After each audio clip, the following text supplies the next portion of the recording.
Nou, ons is bly julle is almal terug. In spite of the rain. Me and this thing. Tonight we're talking about something that is potentially heavy, but it's something that Richard and I come across in just about every counseling session we have when people come to us for marriage help.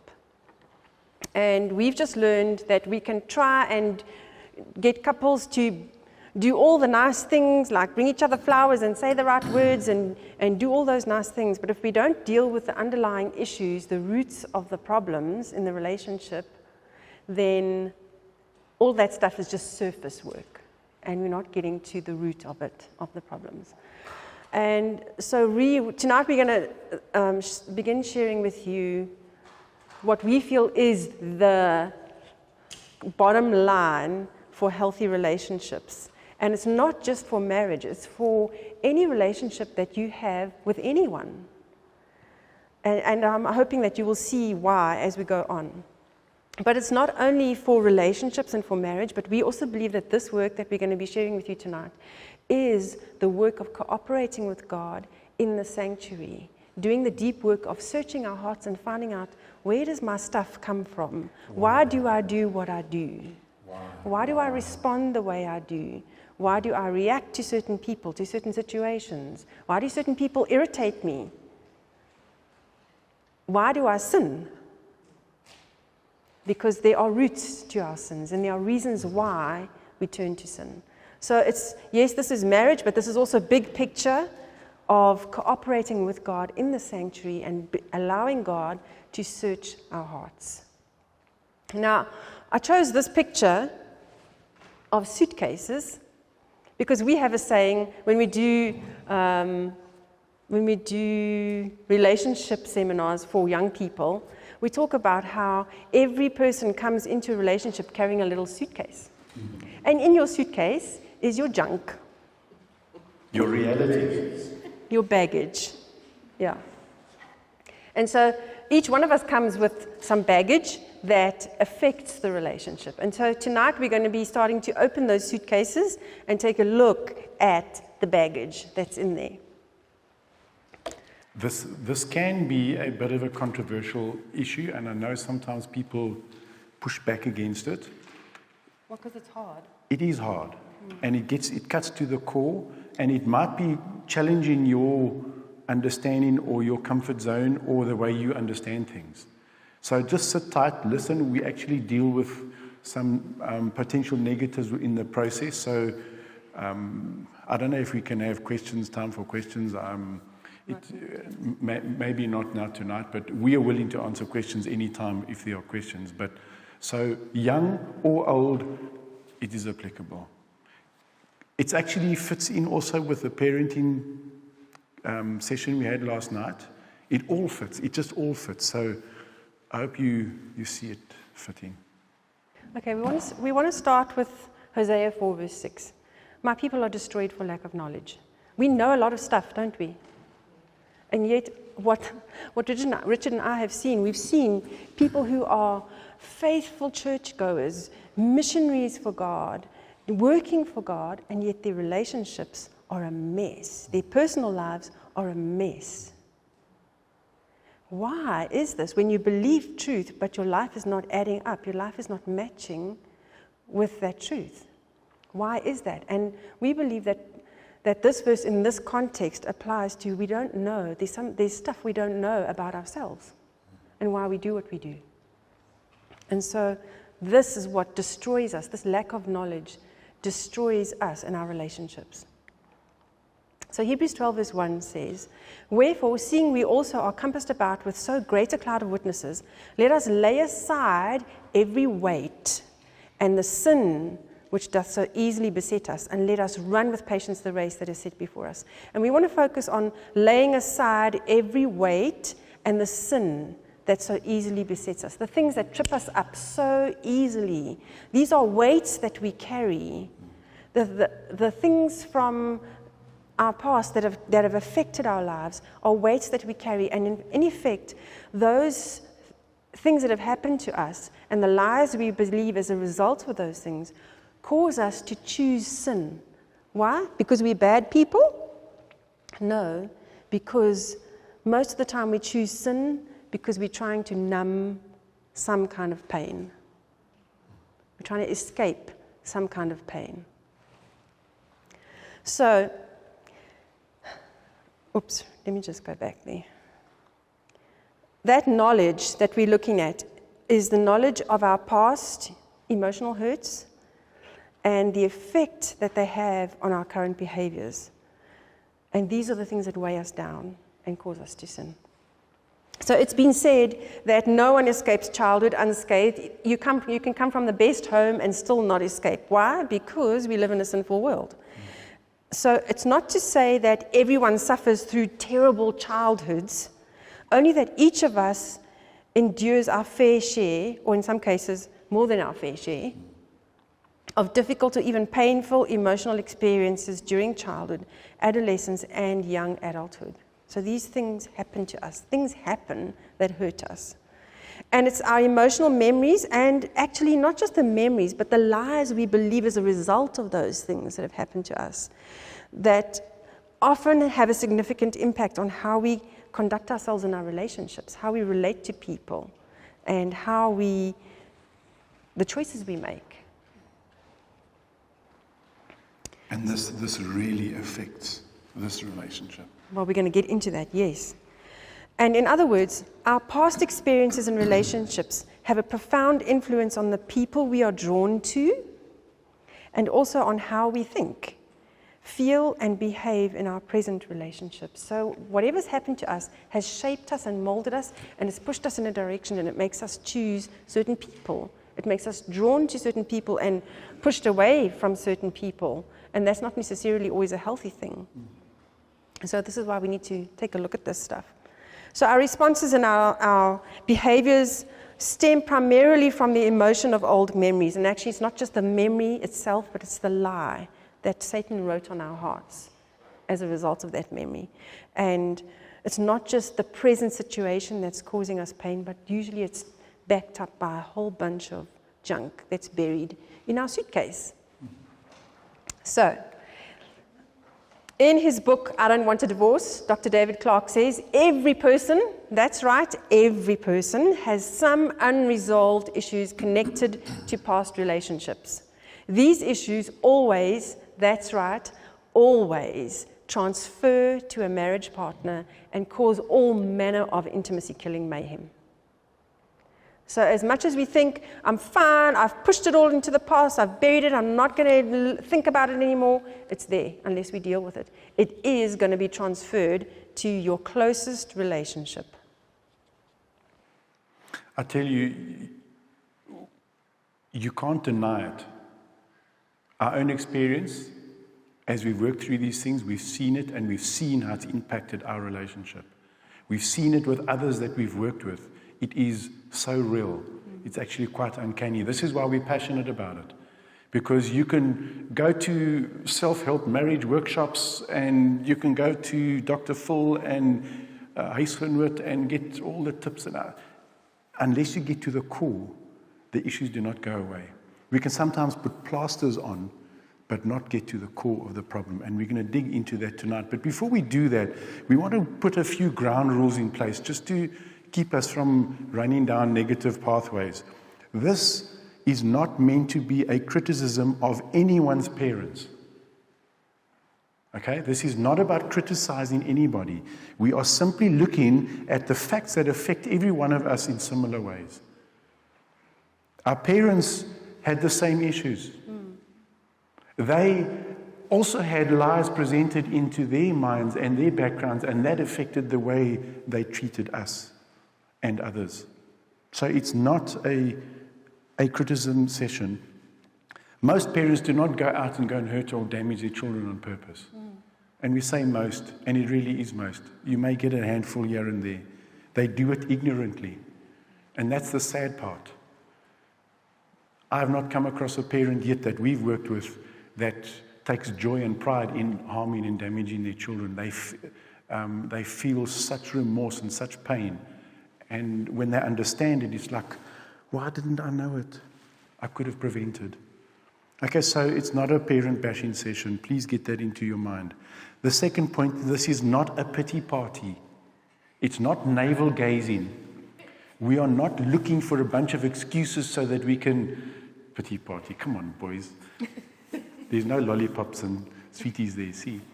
So it's not about focusing on yourself and being just focused on the negative. It's about exposing, learning, and moving on. We definitely are not looking for excuses for our behavior. Okay? We are gathering knowledge so that we can recognize and gain understanding of the hidden triggers in our character and why they are there. Notice I said hidden triggers. So this is what we're looking for. Third point is, this aids us in the process of sanctification and releases us from reacting in certain ways in all of our relationships and in life. This is redemptive. We need to see it in that context, otherwise we're going to let it go. I'm reminded of the story of Dr. Ron Rocky.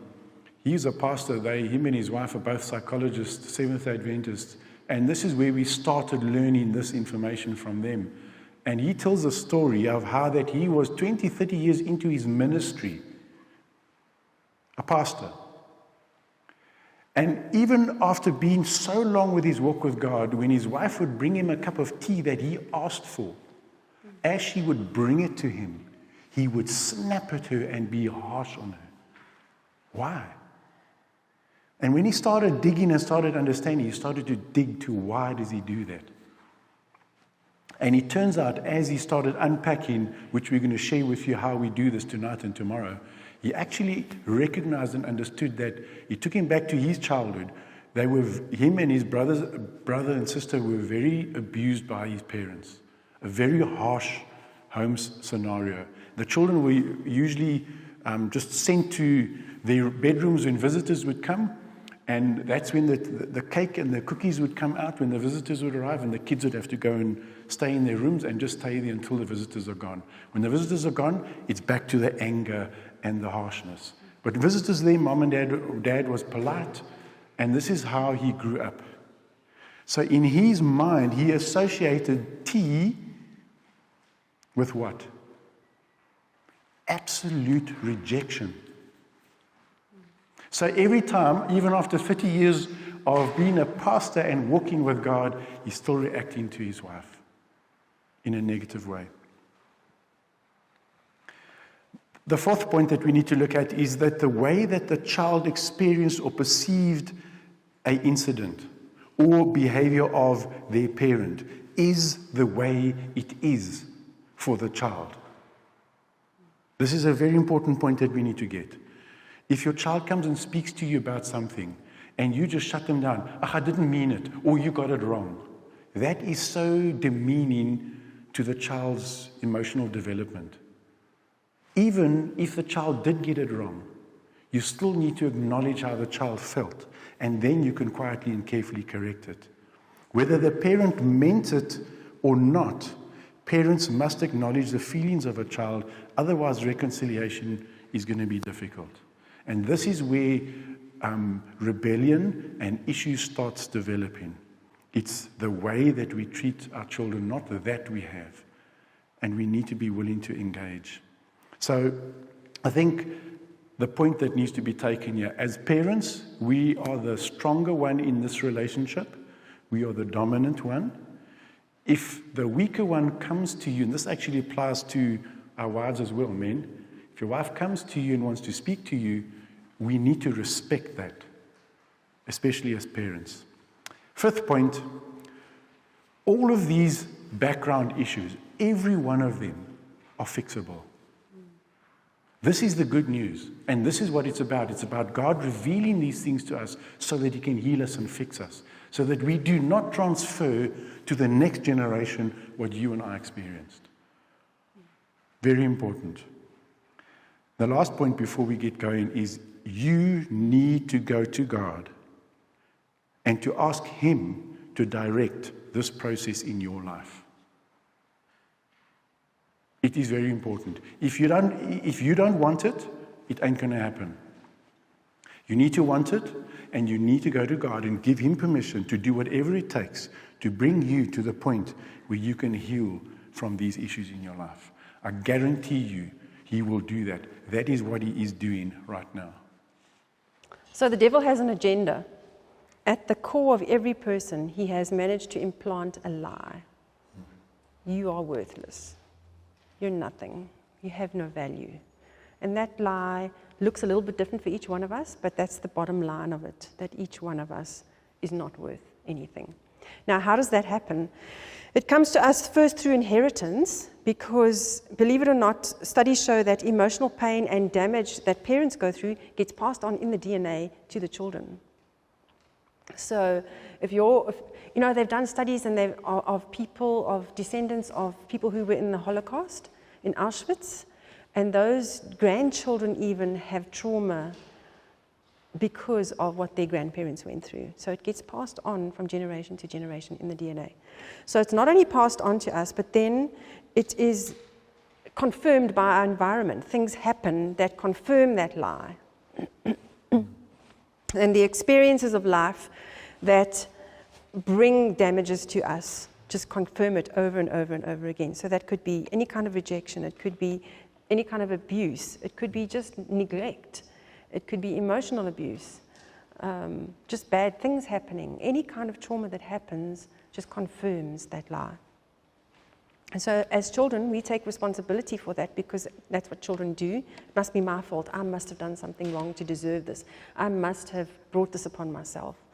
And so the devil's in there, and he's writing his lie on our hearts.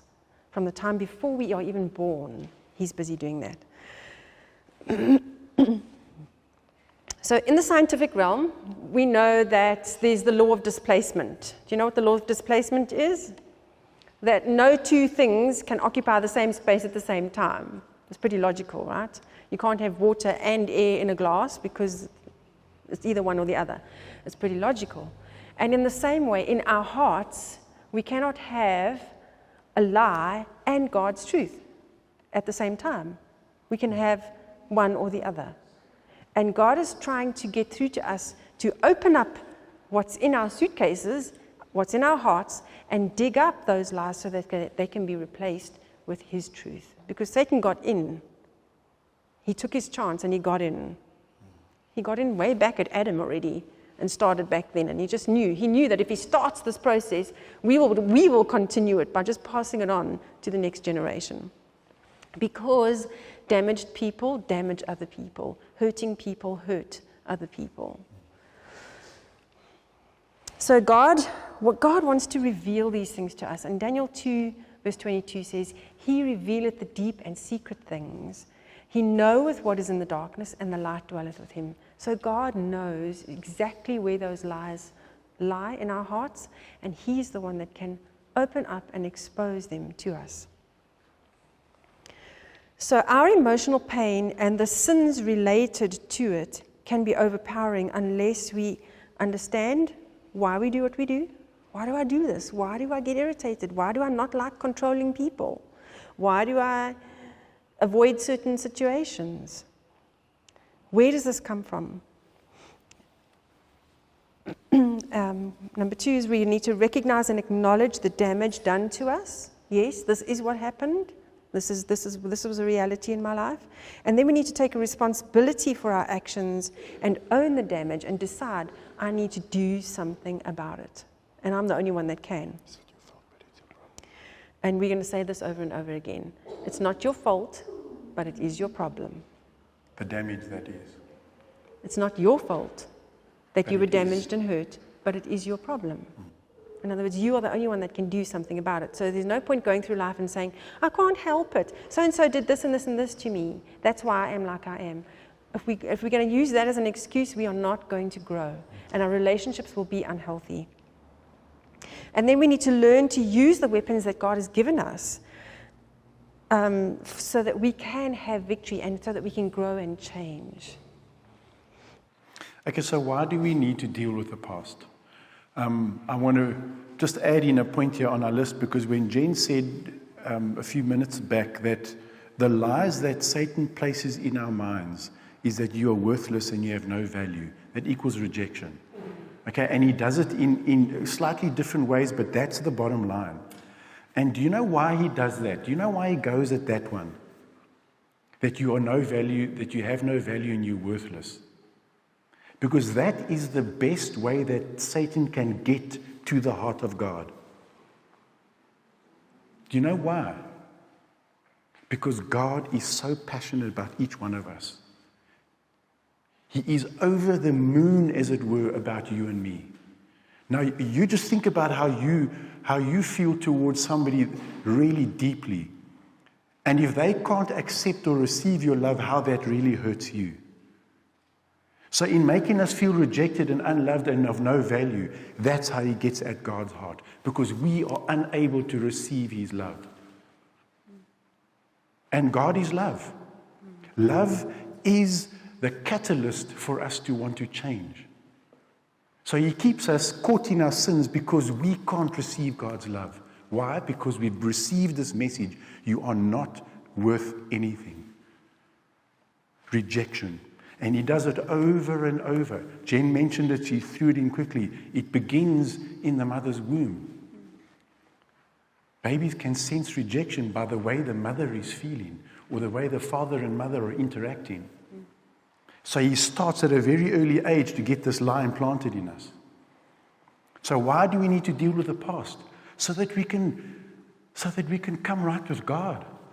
So that we can receive his love and not reject it. Just think about his pure heart being rejected.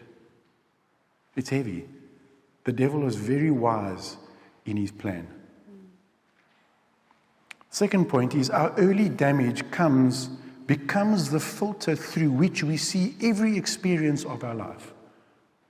We filter everything that goes on around us through what's in our little suitcase. Our response to the incidents of the present are driven from the pain or the lies of our past. With or without recall of that incident, you don't have to remember it. It's there, it's in the back of your mind.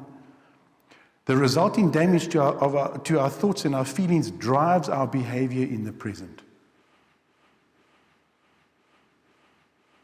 There's an illustration of the iceberg, and Jen explains it so much better than what I do, so you go ahead and explain what this thing is. Okay, so your mind has three levels. Top one is your conscious mind, then your subconscious mind, and then your non-conscious mind or your unconscious mind. Everything that has ever happened to you is recorded and stored in your mind. Way down at the bottom there in your unconscious mind. The scary thing is that who you are, let me get this straight. The conscious mind, at the top level there, the things that you are conscious about, like what did you eat for breakfast yesterday? That uses your conscious mind to remember. The things that you're conscious about only makes up 1% of who you are. The non-conscious mind is 99 point something percent of who you are. And everything that has ever happened to us is stored down there. So all the bad stuff is sitting there. It's like this toxic pool of junk, of toxicity that's sitting there, and it's feeding your conscious mind every single day. It's pushing up thoughts and feelings into your conscious mind. If you feel negative about yourself, depressed, lonely, sad, and you don't know why, what's going on with you, what's wrong with me, it's coming from down deep below. And God is saying, let's unpack that stuff so we can get rid of it, so that what's in your non-conscious mind can be pure, beautiful, clean, and it's feeding your conscious mind healthy stuff instead of toxicity. So we just wanted to throw that in there as that illustration. The second point is we transfer past emotional pain and lies to our current relationships. What was then is now. Remember, the lies that we believe is what makes us feel the way that we feel. So the lies that the experiences through our lives have implanted in our minds is what drives our current feelings. Point number 3, we can choose to break this cycle of emotional damage. This is why it's so important to deal with it. Don't be in denial. There it is. If you think you're all okay and you're all cool, you're just responding to that 1%. Let's not be in denial and let's allow God to deal with it. No one sitting here needs to panic about this process. That's why we said, you need to give this to God and let Him lead you, and He will. You don't have to have a coach. God is your coach. Sanctification is really, the way we believe, is really the recovery from the damage that Satan did to us in our infancy and childhood and through the rest of our lives. And what he did to us created the destructive thoughts, feelings, and beliefs and behaviors in the present. That is our character. So he got in early and started naffing with our characters. This is why we want to unpack it. And as Adventists, we have been given a beautiful message. Our characters need to be purified and prepared for heaven. Okay, I've heard people often say, you know what, I'm putting my past behind me and I'm moving forward and I'm not going to let it affect me anymore. And here we sit with the iceberg illustration of, unless you've dealt with it, it is affecting you, whether you decide or not, it's going to. So there's a lie out there, and you see it so often. You see it on Facebook, you see it on Instagram. Just leave the past behind and move forward and not going to let it affect me anymore. Well, that's a lie. I forgive and forget and just move on. It's a lie because that non-conscious mind is storing all of that stuff. And unless we have asked God to expose it, it's sitting there affecting us.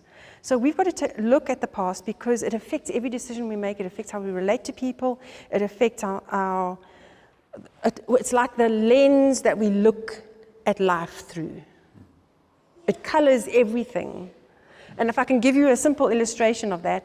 So for me, part of my non-conscious junk was the fact that I was kind of neglected as a child. And I've only, over the years, it's taken me a long time to get to the point where I can actually say I was emotionally abused. From a good Christian home, people not intending, my parents did not intend to do that to me. But they were also damaged. And my mom passed away a few months ago. And unfortunately, I was never able to have a healthy relationship with her, right up to the very end. And recently, I've been having conversations with my dad that are like the healthiest conversations I've ever had with him, because he's seeing things now and acknowledging things and saying, you know what, I see that. And I'm so sorry that I wasn't there for you. I was dealing with my own baggage. So for me, it's been very healing to talk to my dad about these things. But so I have this history of neglect. And so the people who were supposed to care for me didn't really take care of my needs. They didn't meet my needs. Even though they loved me dearly, they didn't actually meet my needs. And so how does that play out in my life? Well, let me give you this example. A couple of years ago, we were invited to go and do a seminar in Windhoek, Namibia. So we traveled up there, and on the way up, we camped at a few different places. And the 2 nights we spent at Duisib Castle. This was in June, and it was freezing cold, those 2 nights. And so that night, the 3 guys decided they were going to sleep up the tree in their hammocks, and I was going to sleep in the tent. And so Richard, they set up their things in the tree, and Richard was saying to me, okay, Lovey, are you all right? Have you got everything you need? Are you going to be warm enough? Are you set up for the night? And yes, I'm fine. Have a good sleep, and I hope you survive up there. It's going to be so cold. Anyway, the whole night, I was freezing. I was just freezing. And I woke up in the morning, sommer omgekrap. And I couldn't figure out what is wrong with me. Why am I so omgekrap this morning? And I was just quiet. Now, I've learned that when I start feeling like that, take note of negative emotions, because negative emotions are your friend. We kind of think that negative emotions, we mustn't have those, so we must just squash them. Instead, we should be taking note of them and asking ourselves, where's this coming from? It's a healthy thing to have a negative emotion, because a negative emotion lets you know something is wrong. It's pointing to a lie somewhere. There's a lie buried there somewhere. And so I'm asking myself the question, why am I feeling like this? In fact, I was feeling angry with him. Angry with Richard Why am I feeling angry with him? He hasn't done anything. Last night he said to me, good night, lovies, have a good sleep, I hope you stay warm. And I was all fine. But the next morning, I'm not fine. Because I got cold all night.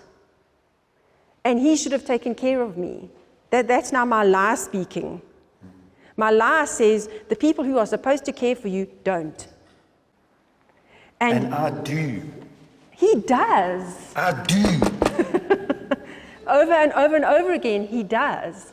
And over again, I'm acting like he doesn't. And I'm treating him like he doesn't. And eventually he said to me, so what is wrong, Lovey? Because I've been going off for walks by myself the whole day and trying to figure out what's wrong with me and get yourself together. And eventually I said to him, you know what? I'm dealing with stuff. It's not you, it's me. I've taken ownership. I could have said, you don't care for me. You didn't look after me. I got cold the whole night. You should have done something. But by now, I'm way beyond that. I know that there's a reason for my behavior, and I'm asking myself, why am I feeling this way? And I've taken ownership of it. And instead of blaming, I'm looking within and saying, something's going on here. And so what did I have to do with that? I had to go to one side and say, Lord, I give this lie to you. I give you this feeling. It's wrong. I can see it's wrong. It's not fair. It's not reasonable. I give it to you. Please take it from me. And this is why we began with surrender on Monday night, with surrendering to God and disconnecting from manpower and connecting to God's power. Because without that, we are going to cause trouble here. And I've caused a lot of trouble. I can tell you lots of stories of issues that have been created in our relationship because of my damage. For years. And for years I've been working on it and owning it and asking God to heal me. So I had to take ownership of that. And then I explained to him what was going on, and he was like, wow, I'm sorry you're feeling that way. But he did take care of me. He made sure that I had everything I needed. There was no more he could do. We had no more blankets. We had no more clothes to put on. They all got cold. They froze up the tree. I froze in the tent, We didn't freeze. We made a plan. Hey, boys. We were toasty warm. Oh, did you? Yeah. Well, I tried. Anyway. So for once, I got understanding as to why when we went to bed the night before, all things were good. The next morning, all things were not good. 'n storm het deur die nag deurgekom, maar ek het nie gewaar nie. And so this is where often between husband and wives we'll have these jokes, you go to bed fine, the next morning the woman wakes up and there's something wrong. It can happen both ways. But this is where this kind of thing comes from. It's not just that she's being difficult. Or that I'm just a bad person. There's a reason why. Wounds do not heal unless they are cleaned out and disinfected. That's true for the physical wounds, doctor, but it's also true for emotional wounds. 'n Pitsweer. Jy kan nie 'n pleister op hom sit nie. Ek het pitsweere gehad toe ek 'n kind was. My ma het op daai goed gedruk en toe sy druk was my mond net so groot oop. Ek sê vir daai ding is seer. And I learned this lesson as a child. That boil, hy pitsweer, hy vreet aan jou. Hy vreet aan jou. En dan probeer my ma om hom uit te kry, maar hy's nog nie reg nie. En jy skree en dan gaan jy slaap en my ma sit daar sunlight soap met suiker and whatever plans she had to draw that out. And eventually the day when it's now ripe to come out and she drugs on that thing, you want to go through the roof, but as that core, die put, soos hy uitkom, dan begin die genesing. Maar tot daai punt is daar nie genesing nie. And it's the same with emotional wounds. You must uncover to recover. Get that into your mind. You've got to uncover in order to recover. And we have a quote for you from This Day with God 121:4, and it says this: let every root of bitterness be dug up and buried. Let every root of bitterness be dug up and buried. And we're going to teach you how the digging up happens so that you can bury it. So it's not just burying it. It's not just burying it. It's not forgiving, I forgive and forget, and I move on with my life. Oh no, the devil loves us to believe and think that. Want hy het jou. He's got you, triggers intact. That's like saying, I'm going to live with a plaster on my pitsweer, whether you like it or not. See, nothing's wrong with me. You can't even see the pitsweer. I've covered it with a plaster. You have to go back before you can actually go forward. So, the first step of recovery, the first step in this process is actually to start recognizing things that have happened to you. And this, it's amazing. When we said earlier on, give God permission to lead you through this process, there's a very important reason for that. You can't just dive in and do everything at once. It will emotionally just wreck you. The Lord knows where to start with each one of us, and He will start revealing these things through a seminar like this, or through a conversation with somebody, or you can bring it to your mind. As husbands and wives, this is the kind of engagement and conversations that we need to start having, because nobody knows you better than your partner. So this is really the work that heaven has designed. And marriage, young people, marriage is really the place where this begins. And it's a privilege, it's an absolute joy. There's nothing that has bonded us better and more deeply than helping each other with our issues. And it brings understanding. So we want to run through a list quickly of what kind of things that can happen to you that will have an effect on you, that can cause feelings of rejection, etc. The obvious one is divorce. Divorce creates all sorts of issues for the children. And very often, or most of the time, the children will take the blame for it. And it's huge rejection issues. So we can say so much about it, but we don't have time to get into it. So if you've been in that scenario, that is an area that you can definitely look at, because there will be issues and lies lying there. And then as the next step after divorce is very often remarriage, where children feel abandoned by their original parents. Now mom is joining up with somebody else, or dad is joining up with somebody else. It's a gemors up here. It creates emotional issues. Parental fighting. Children assume that they are part of the fight, and even worse, that they are the cause of the fight. Remember, they are not emotionally strong enough to separate it and say, man, mom and dad are having a bad moment, leave it to them. They feel it, they live it, and they feel responsible. Interestingly enough, inconsistent discipline creates insecurity in children. It creates trust issues, and trust is developed in an atmosphere of predictability. That is why our counsel is so strong and so clear on raising our children. Inconsistent discipline. And it actually gives a message that they can never get it right. Because today you can do it, tomorrow you'll get beaten for doing it. Then another day it'll be this, and another day you just can't get it right. So you're always failing. Okay, unmarried mother.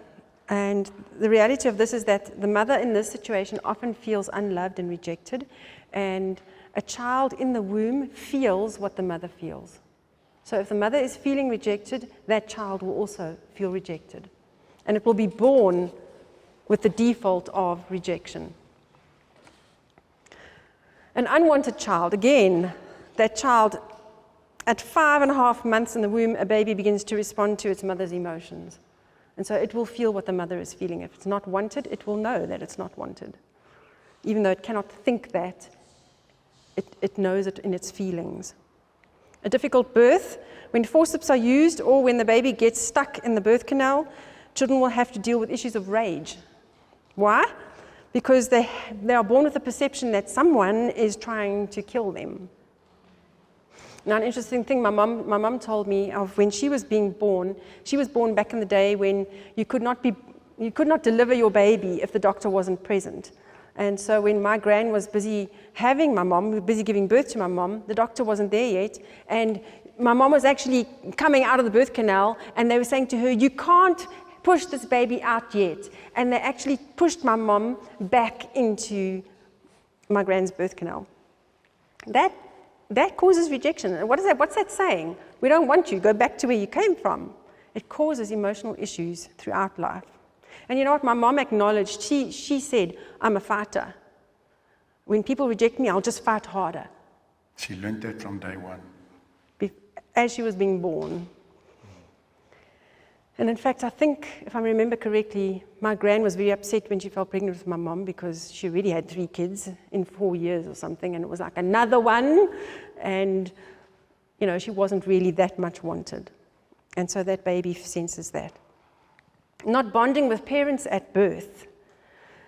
2 to 4 hours after birth are the critical bonding hours.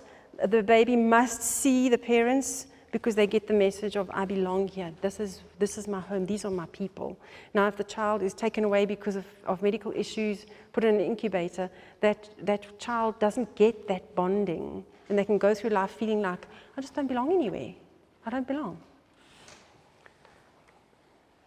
Adoption.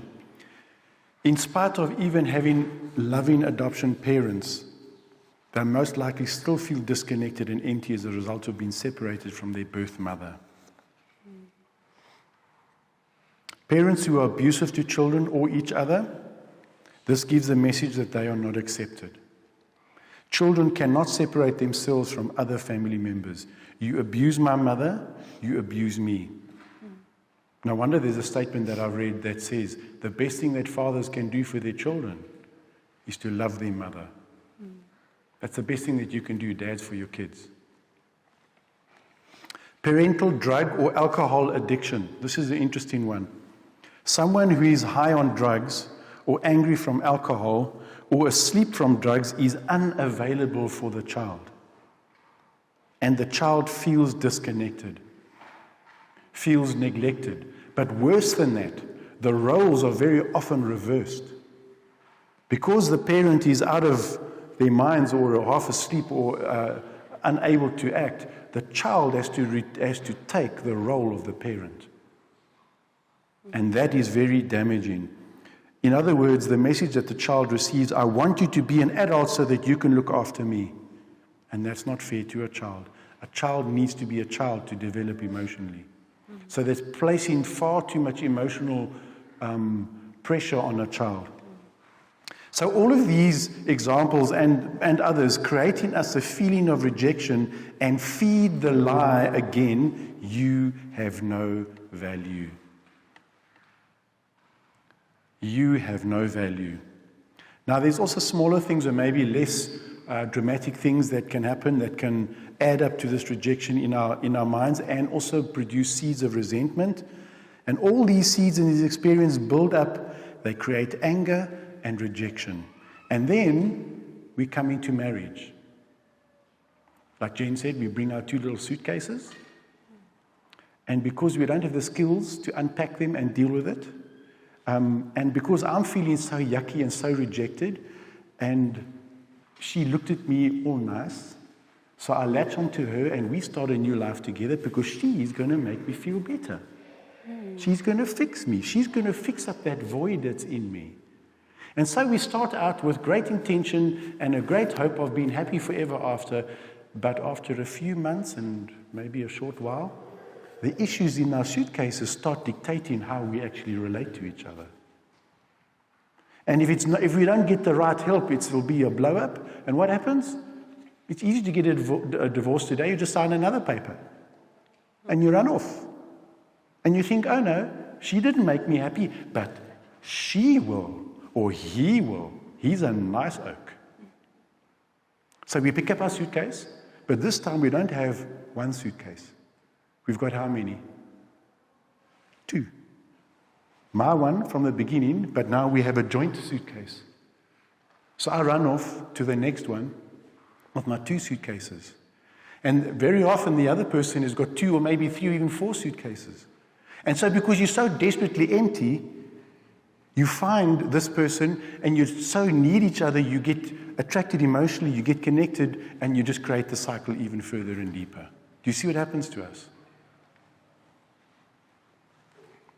So some of these other examples are, some of the lesser examples are growing up in an atmosphere of criticism. Gives you the idea that you're never good enough. Children do not easily identify a boundary between themselves and others. So criticism heaped on others is internalized by children as if it belongs to them. So even if you're not criticizing your children all the time, if you're criticizing others and everything, they grow up in an atmosphere of fear. Oops. So if everybody's getting criticized, then it's me too. Comparison with siblings, friends, and with others. How many times have you heard parents say, why can't you be more like your cousin? Your older sister. Or your older sister. Or the captain of the rugby first team. Do you know how devastating those statements are to a child? Your worth and value as a unique, special individual will be lessened with each comparison that is made towards you. Or here's another one that we as parents do, and very often we do it and we say it for another motive or another reason, but it does tremendous damage. We say, when I was a kid, we had to walk to school barefoot in the frost. So you riding in a 4x4 to school, double cab, you must feel bad for that. Do you see what it's saying to you? And, we sometimes say it to help our children to be appreciative of the 4x4 for which I paid my whole bank account empty for. But they don't get it as that. They feel bad that they are blessed. It's a breaking down of their reality. It's breaking down. We need to be careful how we speak. Okay, absence of emotional connection with parents, and I relate to this one. This is, for me, where my damage came in. So the parent is there, but they're not there. They might be present in the home, but they're not connecting with their children. And this creates a feeling of, a child needs to be heard, they need to be emotionally understood, and they need that emotional connection. It actually affects their brain development, that emotional connection. And if it's not there, they actually struggle to develop a healthy mind because it's just not there. It can lead to later on having trust issues and fear of commitment because there was never an emotional connection with the parent. Discounting feelings. You shouldn't be angry. Big boys don't cry. How many times have we heard that? And I think often we practice what I call spiritual suppression, because the Bible says you shouldn't be angry, so you better not be angry. But what does that do to a child? It invalidates their feelings. What is the child supposed to do with that feeling? They don't know. They're not equipped. So they just know that what they're feeling is very real, but it's bad. And that is rejection. It's a rejection of who they are. Instead, what we should be doing is saying, why do you feel angry? What's going on in your heart? Let's talk about it. And then let's give that anger to Jesus. Instead, we say, don't be angry. It's wrong. It gives a message of rejection. Abusive touch. Oh, that's yours. Abusive touch just speaks outright rejection. It's pretty obvious what abusive touch is going to be. Mm-hmm. Absence of touch can even be worse. That was one of Ron Rocky's issues. He relates a story of one day him and his brother did something wrong, and his father took him into the basement. And Ron was sitting on the stairs, and his father beat his brother to a pulp. And he had to sit there and watch it. But when he was finished, he turned around, left the brother there, walked right up the stairs past Ron. He didn't even look at him, and he walked out. Who was the most damaged in that scenario? The one beaten or the one just ignored? You're not even worth a beating. So it's not even just that negative touch that's correct. It's just being touched. People need to be touched. If you don't touch, it spells rejection. What about shaming your body? You're fat. You're ugly. You need to go on a diet. We make comments like that. Do you want to share the comment that was made about you when you were a teenager? Not my brother. No. Or my dad. Well, either one. Well, my dad didn't mean it, but you know how people always comment about when they see your kids and they say, wow, you've grown.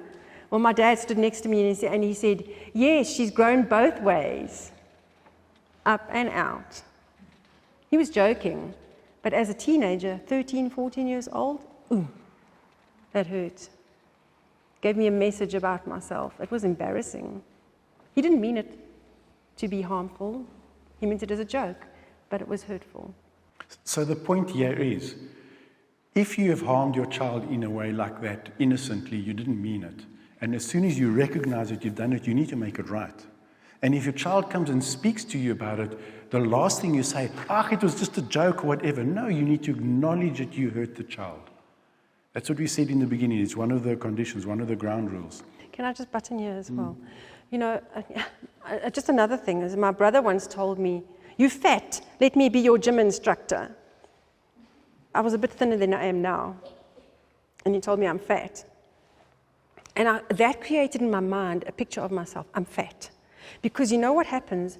When the people that live with you in the same house start saying that kind of thing to you, you believe it. Because they know you the best. They're the ones who are supposed to love you. They are the closest to you. And so you believe what they say. And it creates an impression about yourself.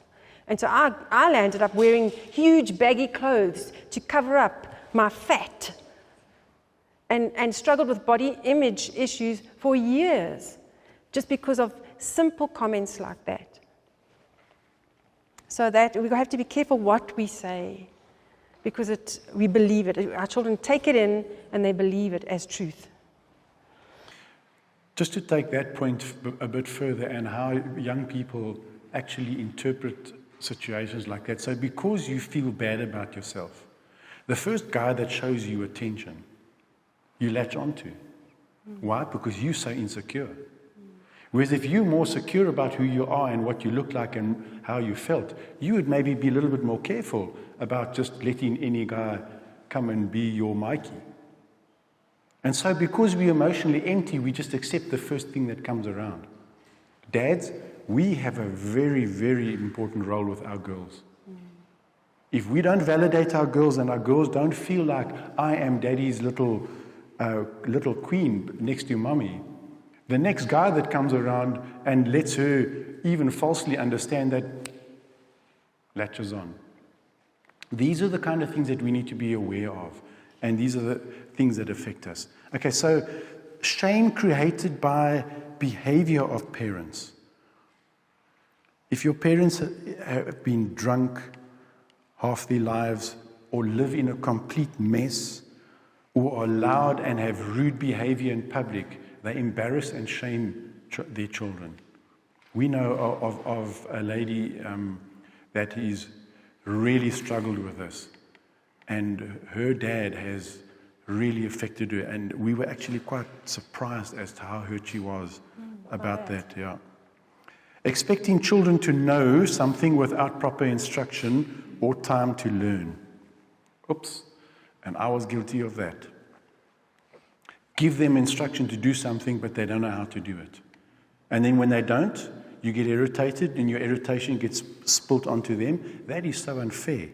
Okay? It leaves them with fear of trying new things. Because they may not get it right, and then they're going to get a lashing. And then conditional acceptance.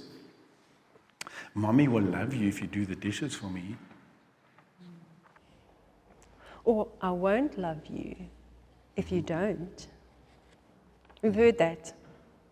Can you believe people say that? But we do.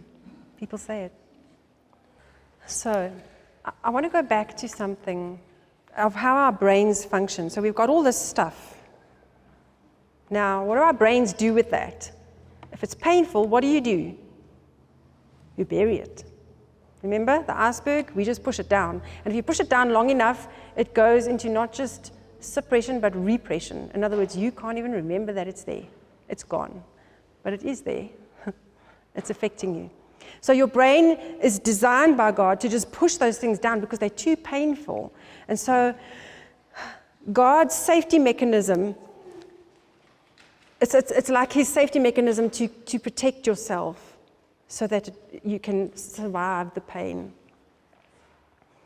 And they don't start, those memories and those lies don't start coming to the surface until we're in a safe place, and we're in an emotional safe place where we can actually start dealing with those things and processing the pain. And we've often seen that people who move to the country and slow their lives down, all of a sudden start having issues in their relationship. And they're like, we moved to the country to have a better lifestyle, and now all we're doing is fighting. But it's because all of a sudden they're not as busy as they were, their social lives have slowed down, all of a sudden they have time. And the mind says, yay, let's clean house, let's bring up some of the junk so we can deal with it.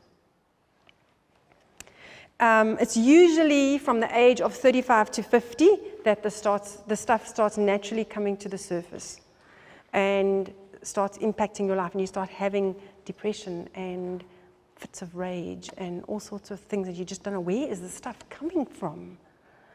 That's because as you get older, it's more and more difficult to keep that stuff pressed down. What we do as we get older, because the stuff starts to come up, we use adrenaline to keep it down and to keep the lid on it. So we will become workaholics, we will have fits of rage, we will start doing crazy things.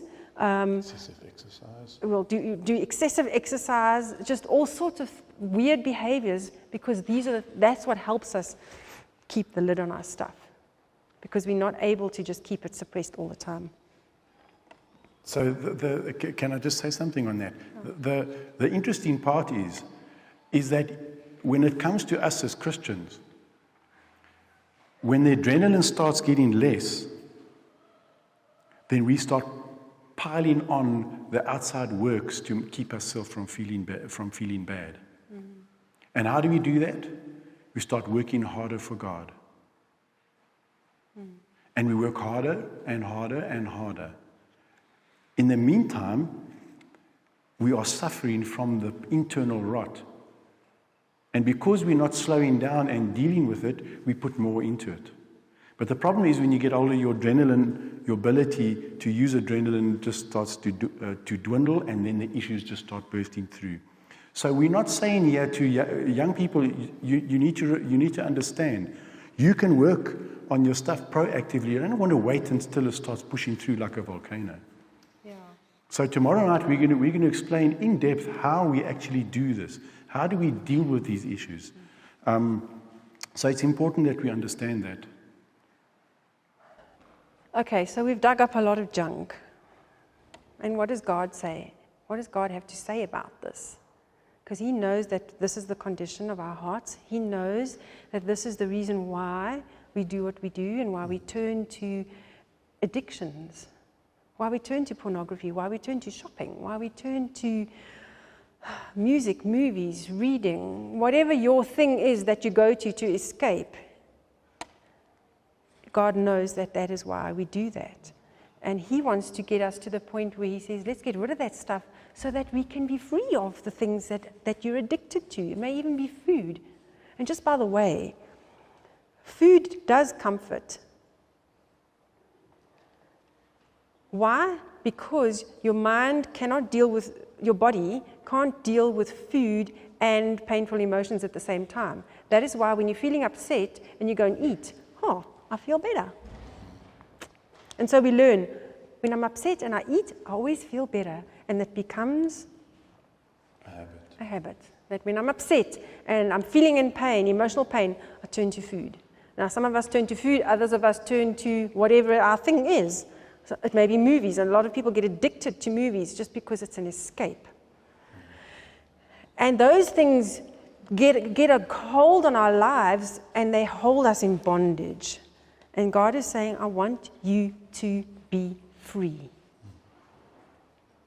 But in order to be free, we need to look at why you're choosing that thing. And so God's promise to us is, the Spirit of the Lord is upon me. And this is Jesus, talking about Jesus. Because He hath anointed me to preach the gospel to the poor.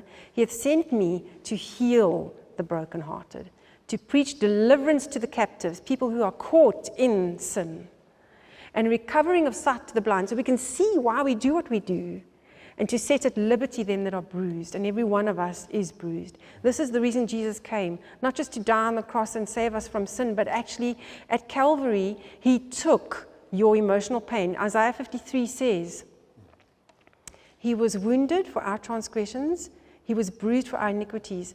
The chastisement of our peace was upon him, and with his stripes we are healed. Surely he hath borne our griefs and carried our sorrows. So he didn't only just die for sin, he died for your pain. And for me, that was a revelation one day when I was so tired of emotional pain, so tired of it. Isaiah 53 became so real for me, where he said, it pressed it home to my heart, I died for that pain. It's not yours anymore. And when you feel it, you need to give it to me because it's not yours. Jesus took it at Calvary. And for me, that was a revolutionary moment, because I could then say to myself, this is not mine. Jesus took it. He owns it. He died for it. And that's what he wants to do for each one of us, to set us free. But we have to cooperate with him. A surrender. Lord, I give this to you. And then what do you want me to do in this place? And tomorrow night we're going to explore the process of how do we break free from this stuff. So just a last quote, just to end off with, in the context of marriage, is this. To experience deep, lasting change in your marriage, you need to address problems at their root and then grow from there. And so often we don't address the problems at the root. We deal with the surface stuff, and we bring the flowers, and we go on dates, and we do all the nice things, but underneath we've got toxicity that's not going away. And right now, standing here tonight, Richard and I are busy working with 4 different couples via Zoom and WhatsApp calls and FaceTime all over the world. And the issues are this. All from this we're speaking tonight. And this is why we are so passionate about this, because we know that it makes a difference. Why? Because we've experienced it ourselves. It's changed our lives. I know for me, doing this work has changed me dramatically. And I know Richard can testify to that. I'm not who I used to be. No, absolutely. I've still got a way to go. We have both grown so much. And I'm telling you, when you give God license to start working in your life, you setting heaven on fire. Heaven is waiting to do it. The one couple that we're working with at the moment, the husband, this guy has been branded a dummy. He's been made to believe he's dyslexic and all sorts of other things. It's crazy what this, and I mean, we're not psychologists, okay, so we're careful in what we're saying here, but we can already see that this man's mind is changing. Why? Because he's opening his heart to God and he's starting to unpack. And when he told us over 2 or 3 sessions just what his childhood was like, I am still shocked as I stand here that a kid could have gone through that. And that he's normal, can function normally. But he's emotionally wrecked. But I'm telling you, the Lord is doing miracles. In the last 2 months, that man's life is starting to change. He's battling right now. We've been texting him today and speaking because he's battling right now. He is struggling to surrender to God today. Freddie, your struggle yesterday, this man is struggling again. We need to pray for our people. But this is the work that we need to do. And believe you me, folks, if we do not do this work now, you are going to face who you are at some point in history. And us as Seventh Adventists have the privileged insight as to when and how that's going to be.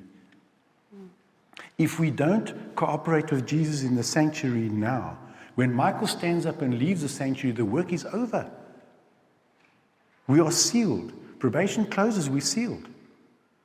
And if we refuse this and continue to hold on to our excuses or denial, ag man, Richard and Jenny, weet jy wat hulle praat nie man, ek is once saved, always saved, I'm saved by grace, and we can pick our favorite little theological apples and live on them.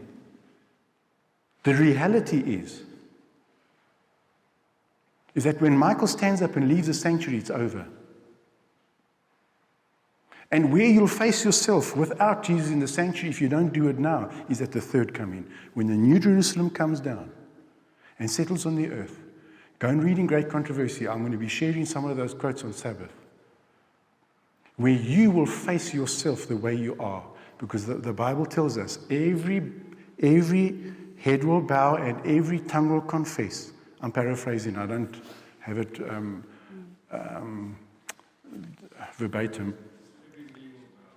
And every tongue will confess. And basically, Spirit of Prophecy tells us too that everyone will acknowledge that Jesus, God, was fair and just and faithful, and He did everything to try and save me. I rejected it. Then it's too late, folks. No wonder David says in Psalms 139, verse 23 and 24, search me, O God, and know me. Try me.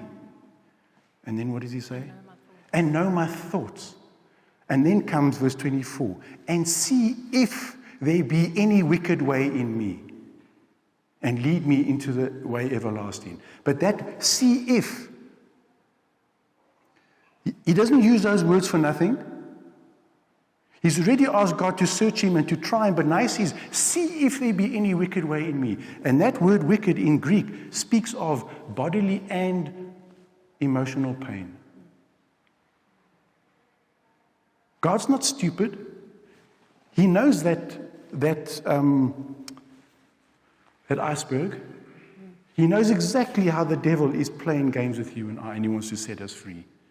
This is why Jen and I are passionate about this. This is why last night parenting is so important. Because if you can parent right, we don't have to do all this junk.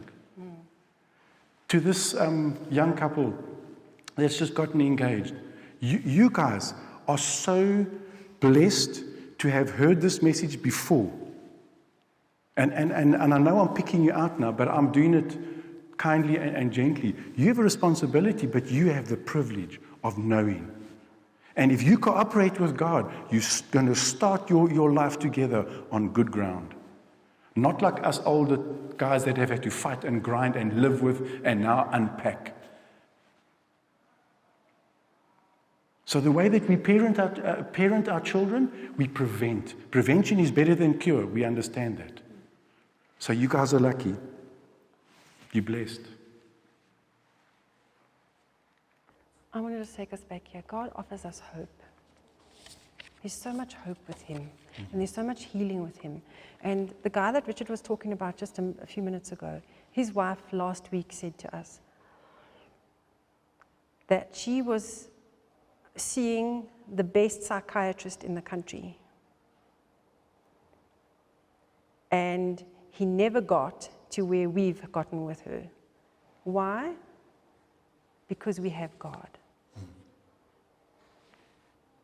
In fact, her psychologist said to her, what's happened to you? I don't know what's happened to you. You've changed so much. I never thought you could change. I thought you were a hopeless case.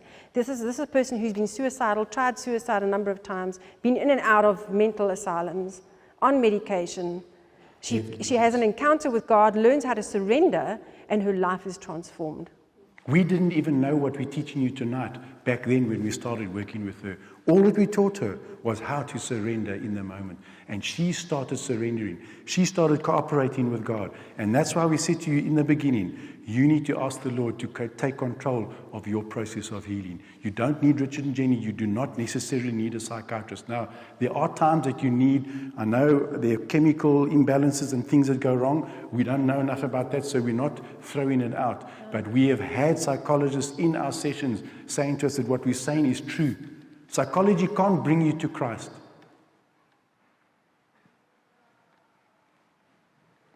This is not small stuff. And we really plead with you. Be honest with yourself and be honest with your God. In fact, God is the master psychologist. Absolutely. Because He created us and He knows how our minds work and He knows how to fix us. And that's the good news. We do not claim to know how to fix you. But we know who knows exactly how to fix you. And that's the difference. Let's pray.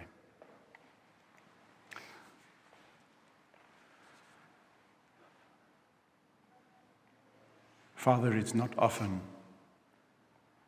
that as humans we find ourselves in a sober and a serious moment such as this, where we come to realize the things that really matter in life. Lord, we are a privileged people where you've given us information, where we as your people, we understand that your coming is soon. We understand that you have a way of saving us and that you want to save us from our sins, not in our sins. And tonight we want to confess, Lord, forgive us for maybe taking your sacrifice so lightly. The price that you paid was not cheap.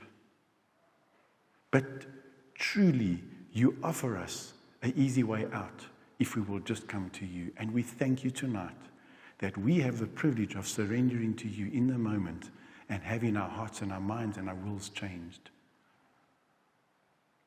Lord, give each one of us the courage to cooperate with you. Please show us the games that we are playing. Lord, we understand that it is sometimes easier to work for you than it is to cooperate with you at a personal, inside level. And I pray that if any of us are doing this, that you will just let us see and turn to you. I pray for everyone in this room tonight that your Spirit will touch and move us to action to cooperate with you. Please encourage us and teach us and save us, I pray in Jesus' name. Amen.